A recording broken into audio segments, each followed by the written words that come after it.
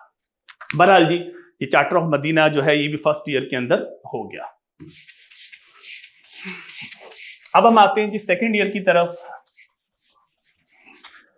Second year کے اندر ایک تو چینج آف قبلہ، کیونکہ مسلمانوں نے 18 منتھ بیت المقدس کی طرف منہ کر کے نماز پڑھی تھی، پھر اللہ تعالیٰ کی طرف سے آرڈر آ گیا، وہ مسجد ذو قبلتین موجود ہے جہاں پہ اللہ کی طرف سے آرڈر آئے کہ اب آپ نے جو نماز پڑھنی ہے وہ دوبارہ بیت اللہ کی طرف منہ کر کے، کیونکہ دیکھیں مکہ میں نا نبی علیہ السلام اس طریقے سے کھڑے ہو جاتے تھے کہ بیت اللہ بھی آپ کے سامنے ہوتا اور بیت المقدس بھی، کیونکہ آپ چاروں سائڈس بیت اللہ کی چاروں طرف سے آپ نماز پڑھ سکتے ہیں۔ لیکن مدینہ میں پرابلم یہ تھی کہ آپ جب مسجد اقصی کی طرف منہ کر کے نماز پڑھتے تھے تو بیت اللہ کی طرف منہ نہیں ہو سکتا تھا، تو آپ کو بار بار یہ فیل ہوتا تھا کہ بیت اللہ کی طرف ہمیں نماز پڑھنے کا آپ کا دل چاہتا تھا، تو اللہ تعالیٰ نے کہا کہ فَلَنُوَلِّيَنَّكَ قِبْلَةً، ہم آپ کو ایسا قبلہ دے دیں گے جس سے آپ راضی ہو جائیں گے۔ تو نماز کے دوران ہی وہ حکم آ گیا کہ آپ ظہر کی نماز پڑھ رہے تھے کہ ڈیورنگ نماز آپ کو کہا گیا کہ فَوَلُّوا وُجُوهَكُمْ شَطْرَ الْمَسْجِدِ الْحَرَامِ، اپنے چہرے کو مسجد حرام کی طرف پھیر لیں۔ بہرحال جی چینج آف قبلہ سیکنڈ ایئر کے اندر ہے، روزے کے احکامات آ گئے، زکوٰۃ کے احکامات آ گئے، اور جہاد کرنے کی اجازت مل گئی، یہ ساری چیزیں جو ہیں سیکنڈ ایئر آف ہجرہ میں ہیں۔ پھر جی ہماری سب سے اہم بیٹل ہے بیٹل آف بدر۔ یہاں سے آپ دیکھیں گے کہ آپ کی بیٹلز سٹارٹ ہو جائیں گی، اور اب اس بیٹلز کو ہم بہت تفصیل میں تو نہیں جا سکتے، بلکہ میں اپنے اسٹوڈنٹس کو بھی یہ کہتا ہوں کہ دیکھیں بیٹلز کو ہمیں کہاں پہ لکھنا ہے، ہمیں لکھنا ہے جب ہم پروفٹ صلی اللہ علیہ وسلم ایز کمانڈر ڈسکس کر رہے ہیں، تو اس کے اندر اگر ہم نے کم سے کم 6-7 بیٹلز تو لکھنی ہے، اور ایز کمانڈر ہم نے صرف بیٹلز تو نہیں لکھنی، بیٹلز کے اندر نبی علیہ السلام کی جو اسٹریٹجیز ہیں، ٹیکنیکس ہیں، وہ بھی لکھنی ہیں، ہم نے نبی علیہ السلام کے ایتھکس آف وار بھی لکھنے ہیں، ہم نے آبجیکٹیوز آف وار بھی لکھنے ہیں، ہم نے پروفٹ صلی اللہ علیہ وسلم کی جو آؤٹ اسٹینڈنگ کوالٹیز ہے ایز کمانڈر وہ بھی لکھنی ہیں، ہم نے کرٹیکل انالیسس بھی کرنا ہے۔ جب ہم نے 20 مارکس میں سب کچھ کرنا ہے، ایک بیٹل کے لیے ہمارے پاس کتنی لائنز بچیں گی؟ میکسیمم 5 سے 6 لائنیں ہوں گی ہمارے پاس۔ تو ہم اتنی تفصیل تیار کر لیتے ہیں، تو ہم جب بیٹلز کو ہی صحیح طرح سے نہیں لکھ سکتے تو باقی چیزیں کیسے ایڈ کریں گے، اور میجر کمپوننٹ ہمارے پیپر کے رہ جاتے ہیں۔ اس لیے بیٹلز کے آپ ہمیشہ ایک فارمولہ ذہن میں رکھیں، آپ نے 5 چیزیں تیار کرنی ہے بیٹلز میں۔ نمبر 1، وہ بیٹل کب کہاں کس کے ساتھ لڑی گئی، ایک ہی جملے کے اندر وہ بیٹل کب کہاں کس کے ساتھ لڑی۔ جیسے میں کہتا ہوں بیٹل آف بدر، غزوہ بدر قریش مکہ اور مدینہ کے مسلمانوں کے درمیان 17 رمضان المبارک 2 ہجری کو بدر کے مقام پر لڑی گئی۔ اب اس سینٹنس کے اندر آپ دیکھ رہے ہیں کہ ساری انفارمیشن آ گئی ہے 1 سینٹنس کے اندر، 1 لائنر۔ پہلا جملہ آپ کا ہر بیٹل کا یہی ہوگا۔ پھر جی ایک لائن میں آپ نے اس کی میجر کاز بتا دینی ہے کہ بیٹل آف بدر کی کاز وہ ابو سفیان کا تجارتی قافلہ تھا جس کو مسلمان اس کی ناکہ بندی کے لیے گئے، اور اس کے نتیجے میں ابو جہل جو ہے 1000 کا لشکر لے کر بدر کے مقام پر پہنچ گیا، اور اس وجہ سے مسلمان کو لڑنا پڑا۔ تو بہت سی ریزن ہوتی ہیں، لیکن آپ نے 1 لائنر سیکنڈ پوائنٹ کیا ہوگا، اس بیٹل کی ریزن بتا دینی ہے۔ تیسری چیز کیا ہے جی، آپ نے کمپیریزن کر دینا ہے ریسورسز کا، کہ نبی علیہ السلام کی تعداد 313، قریش مکہ کی تعداد 1000، مسلمانوں کے پاس 2 گھوڑے 70 اونٹ، ان کے پاس جتنی تعداد میں لوگ تھے۔ تو تھرڈ لائن کیا ہوگی، کمپیریزن۔ چوتھا جملہ آپ کا ہوگا اگر بیٹل فیلڈ میں کوئی امپورٹنٹ ایونٹ ہے نا وہ آپ بتا دیں۔ نمبر 5 میں آپ بتائیں کہ اس کا رزلٹ کیا نکلا، مسلمان 14 شہید ہوئے، وہ 70 قیدی بن گئے اور 70 مارے گئے۔ اور آخری لائن میں اگر آپ کے پاس سپیس ہے تو اس کا کوئی امپیکٹ بتا دیں کہ بیٹل آف بدر جو ہے اس کو قرآن نے یوم الفرقان کہا، اور اس سے مسلمانوں کی جو گلوری ہے، جو پرسٹیج ہے، وہ بہت زیادہ بڑھ گیا، اور قریش مکہ اس کی وجہ سے وہ ان کو بہت ہی ان کا مورال ڈاؤن ہوا، اور پورے عرب کے اندر ان کی جو دھاک تھی وہ ختم ہو گئی۔ اس طریقے سے آپ نے بیٹلز کو تیار کرنا ہے، ٹھیک ہے۔ اب میجر چیز آئے گی اس کی ٹیکنیکس، اس کو آپ نے الگ سے تیار کرنا ہوگا. تو ہم نے ہر بیٹل کو ایسے ہی تیار کرنا ہے کہ بیٹل آف بدر 17 رمضان المبارک 2 ہجری کو قریش مکہ اور مدینہ کے مسلمانوں کے درمیان بدر کے مقام پہ لڑے گئی. اس کی جو بنیادی ریزن تھی، ابو سفیان کا وہ تجارتی قافلہ تھا، مسلمان جس کی معاشی ناکہ بندی کے لیے گئے، اور ابو سفیان نے میسنجر بھیج دیا، جس کے نتیجے میں ابو جہل 1000 کی فورس لے کر بدر کے مقام پر پہنچ گیا. مسلمان جب وہاں پہنچتے ہیں تو مسلمانوں کی تعداد 313، قریش مکہ کی تعداد 1000. شروع میں انفرادی طور پہ مقابلہ ہوا، 3 لوگ مسلمانوں کی طرف سے آئے، 3 ان کی طرف سے آئے. مسلمانوں کی طرف سے حضرت حمزہ، حضرت علی، حضرت عبیدہ تھے. ان نے اپنے اپنے جو بندے تھے ان کو مار دیا، اور اس کے بعد جنگ شروع ہوئی، اور نبی علیہ السلام نے بہترین صف بندی کی، بہترین آپ نے اپنی ٹیکنیک یوز کی، اور اس کے نتیجے میں قریش مکہ کے 70 لوگ مارے گئے، اور 70 ہی لوگ ان کے قیدی بنے، اور مسلمانوں کے صرف 14 لوگ شہید ہوئے. اور اس جنگ کے بعد مسلمانوں کو مالی طور پہ بھی فائدہ ہوا، اچھا خاصا مال غنیمت ملا، اور اوورآل پولیٹیکلی مسلمانوں کو بڑا اس کا ایج ملا. بس یہ آپ کی بیٹل کمپلیٹ ہوگی. اب اس کے اندر جو میجر چیز ہے نا، اس کو ہم چھوڑ دیتے ہیں ہمارے بچے، اور وہی چیز آپ کے پیپر کو بوسٹ اپ کرتی ہے. وہ کیا ہے جی؟ اس بیٹل میں ٹیکنیکس کیا تھی، اسٹریٹجیز کون سی استعمال ہوئی ہیں. اب دیکھیں اس بیٹل میں ایک تو نبی علیہ السلام نے مسلم آرمی کو 2 بٹالینز کے اندر تقسیم کیا، کیونکہ قریش مکہ الگ ٹرائب تھے، ان کے انصار کے الگ تھے. اب آپ یہ نہیں چاہتے تھے دونوں ایک دوسرے کے انڈر کیسے کام کریں گے، تو ان کو آپ نے الگ الگ کر دیا. ٹھیک ہے، قریش مکہ کو لیڈ کر رہے تھے حضرت علی، اور جو انصار کے ٹرائب ہیں ان کو حضرت سعد کر رہے تھے، تاکہ آپس میں جھگڑا نہ ہو. اور اوورآل لیڈرشپ آپ نے حضرت مصعب بن عمیر کو دے دی. پھر آپ نے گڑھے کھدوائے تاکہ پانی کا مسئلہ حل ہو جائے. آپ کی جگہ کی سلیکشن تھی وہ اتنی اچھی تھی کہ بارش ہوئی تو سینڈی لینڈ تھی، جن کے لیے مسلمانوں کو وہاں پر سٹیبلٹی آ گئی، اور مسلمانوں کو چلنا وہاں پر کیا ہو گیا، آسان ہو گیا. پھر آپ کی صف بندی بڑی اس کی امپورٹنس آتی ہے کہ اس میں آپ نے دیکھیں انفینٹری کہاں پر ہوگی، آرچرز کہاں پر ہوں گی، وہ ساری چیزیں آپ نے بتائی کہ مقدمہ کہاں ہوگا، میمنہ کہاں پر ہوگا، میسرہ کہاں پر ہوگا. یہ ساری جو آپ کی صف بندی ہے اس کا آپ ذکر کر سکتے ہیں اس کے اندر. پھر پہلے 3 ایسے لوگوں کو بھیجنا جس کی وجہ سے ایک ٹون سیٹ ہو جاتی ہے، مسلمانوں کا مورال اس کے اندر کیا ہو گیا، ہائی ہو گیا. پھر رات کو سب کو سلوانا تاکہ صبح ایکٹیو ہوں، اور یہ ساری چیزیں آپ اس کے اندر کیا کر سکتے ہیں، ایڈ کر سکتے ہیں. اچھا جو اس کے بعد ہوا یہ کہ سیکنڈ ایئر کے اینڈ پہ یہودیوں کا ایک ٹرائب تھا بنو قینقاع، جس کا ہم ذکر کر چکے ہیں. اس نے قریش مکہ کا ساتھ دیا تھا، ان کے لیے کھانے شانے کا بھی انتظام کرتے تھے. تو اللہ کے نبی نے کہا کہ آپ نے غداری کی ہے، آپ نے چارٹر آف مدینہ کی وائلیشن کی ہے، جس کے نتیجے میں ان کو مدینہ سے جلا وطن کر دیا گیا. تو سیکنڈ ایئر یہاں پہ کمپلیٹ ہو جاتا ہے.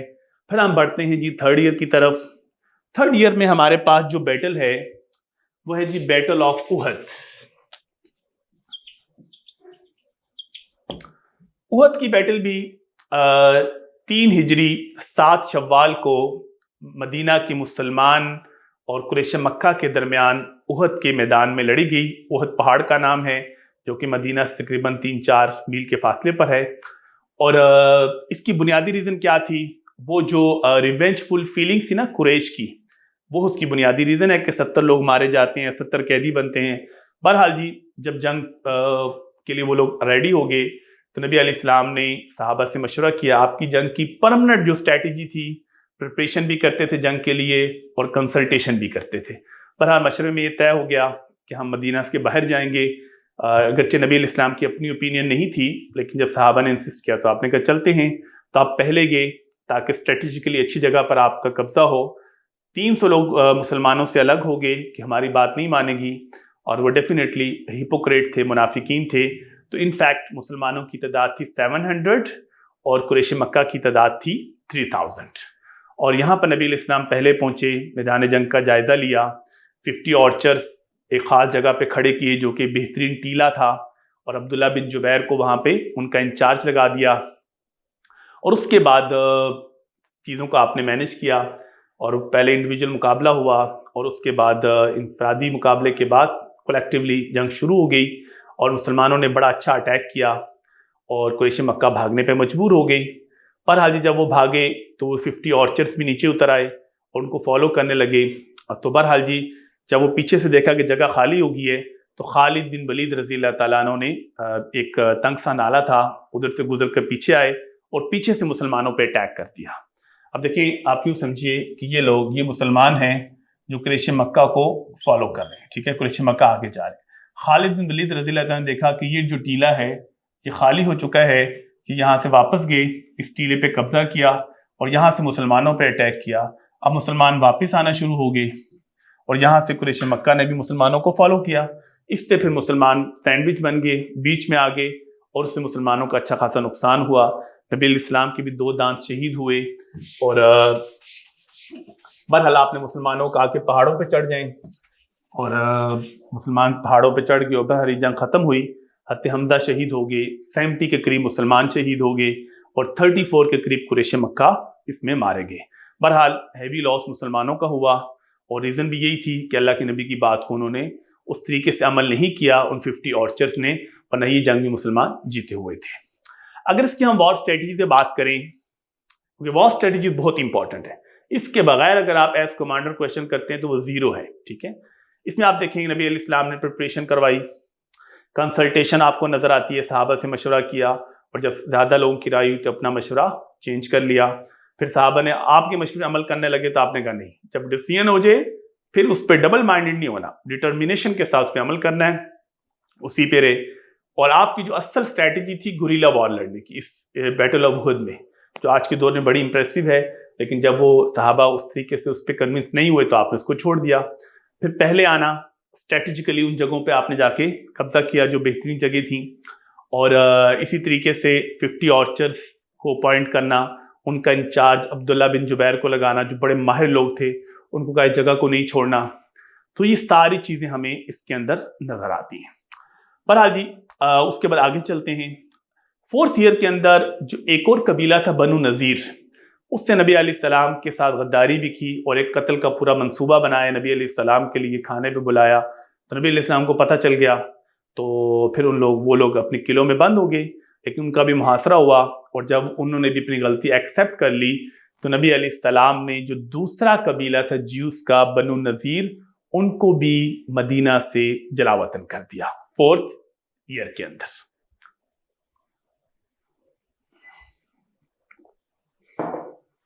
اب ہم آتے ہیں جی 5th ایئر کی طرف۔ 5th ایئر میں جی ہماری بیٹل ہے بیٹل آف ڈچ، جس کو غزوہ احزاب کہتے ہیں۔ اس کی یہ جنگ کب لڑی گئی؟ 5 ہجری کو۔ ایک طرف مدینہ کے مسلمان تھے اور دوسری طرف عرب کے سارے ٹرائبز اکٹھے ہو گئے تھے، جس میں قریش، بنو غطفان، بنو نذیر، اور یہ سب لوگ جو ہیں اکٹھے ہو کر انہوں نے مسلمانوں پہ اٹیک کیا، اور اس میں مسلمانوں کی تعداد تقریباً 3000 تھی، اور قریش مکہ کی جو تعداد تھی اس بیٹل کے اندر تقریباً 10,000 کے قریب انہوں نے آرمی اکٹھی کی۔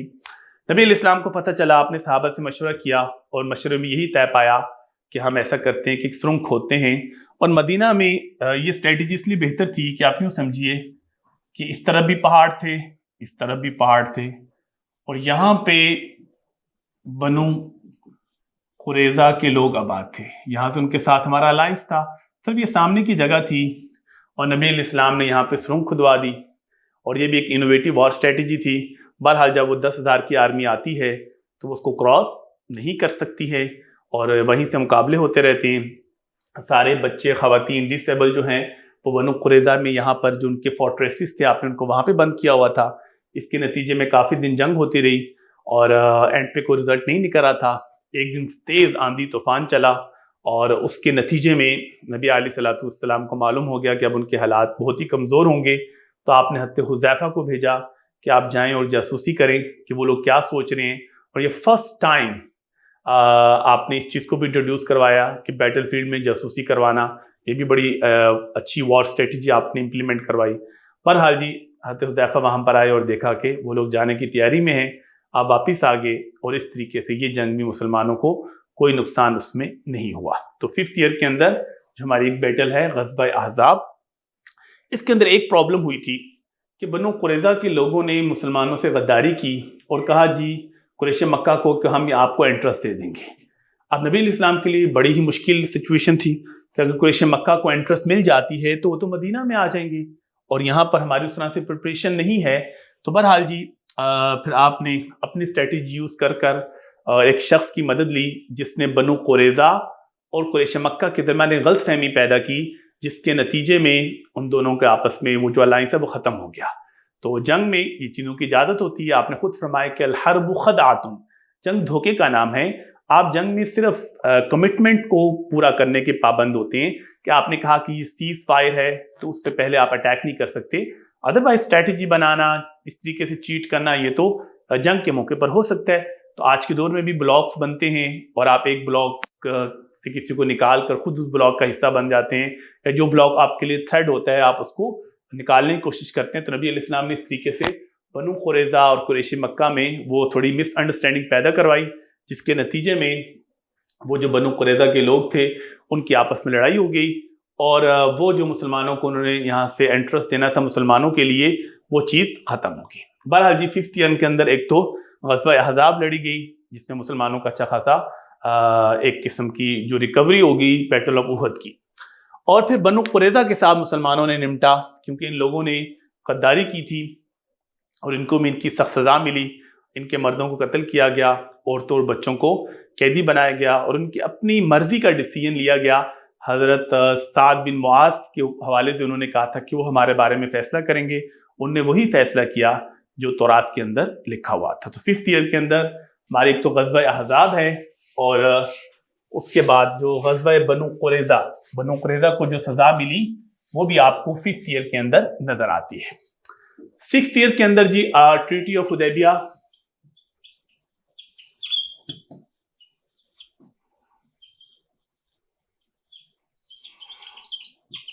صلح حدیبیہ۔